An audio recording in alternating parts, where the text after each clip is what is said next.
Nous avons commencé à travailler ensemble en 2015. Euh, la collaboration a commencé avec le Tour Auto. J'ai fait aussi des affiches pour le Grand Prix de l'Âge d'Or.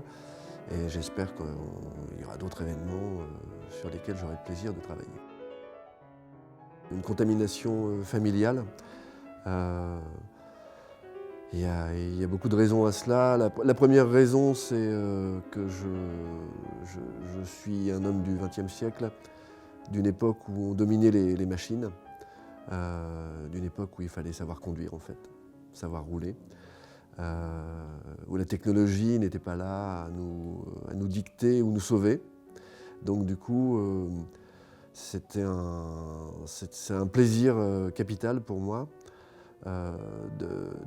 D'essayer de dompter ces anciennes. Bon, aujourd'hui on parle de motos de collection, de voitures de collection, de choses comme ça, mais moi quand j'ai découvert ça, c'était juste les voitures ou les motos qu'on avait.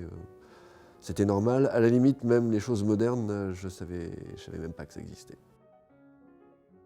Le Tour Auto, pour moi, c'est un événement indispensable. Qui est un peu comme un temple sacré qui préserve une certaine culture, une certaine esthétique aussi, une manière d'utiliser la machine en fait. Et là en l'occurrence de l'utiliser peut-être de manière un peu sportive. Pour moi c'est quelque chose qui aide à préserver la mémoire. Qui est indispensable et aussi, alors ne serait-ce que le départ du Tour Auto au Grand Palais, c'est un événement esthétique, magique, que je trouve fascinant en fait, de voir toutes ces sublimes carrosseries dans un écrin pareil. C'est un moment qui est assez magique pour qui est passionné bien sûr par ce genre de choses.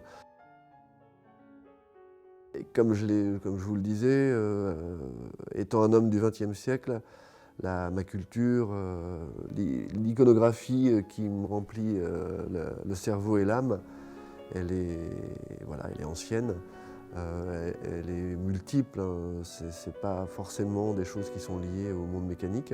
Moi j'ai l'impression souvent que le travail tombe du ciel, en fait. Boum, ça tombe comme ça. Mais parfois, d'ailleurs, de manière assez terrifiante, quand je pense avoir créé quelque chose, et puis 5 ans, 6 ans, 7 ans plus tard, je tombe sur une affiche, un dessin qui a été fait en 1920, ou même des fois beaucoup plus ancien, je m'aperçois que j'ai fait plus ou moins la même chose. Alors, je ne sais pas si c'est des choses que j'ai vues qui m'ont marqué, ou il y a des choses comme ça. C'est vraiment troublant. C'est comme si j'étais le porteur d'une répétition qui n'est pas de mon fait en fait. Alors l'affiche que j'ai préféré faire, c'est toujours la dernière, de toute façon. Parce que c'est un... Bon, créer une affiche, c'est un grand plaisir.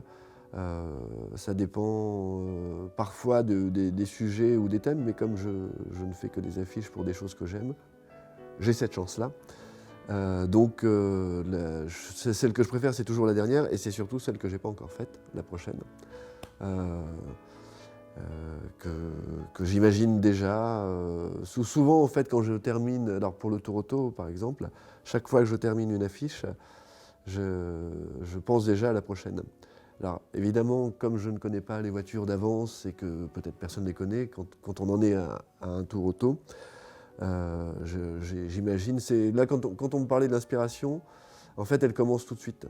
Le fait de travailler ou de pratiquer, ça génère automatiquement l'inspiration. Ça me donne envie de faire d'autres choses. Il n'y a pas d'affiche préférée au sens où j'espère que ma préférée, ça sera la prochaine.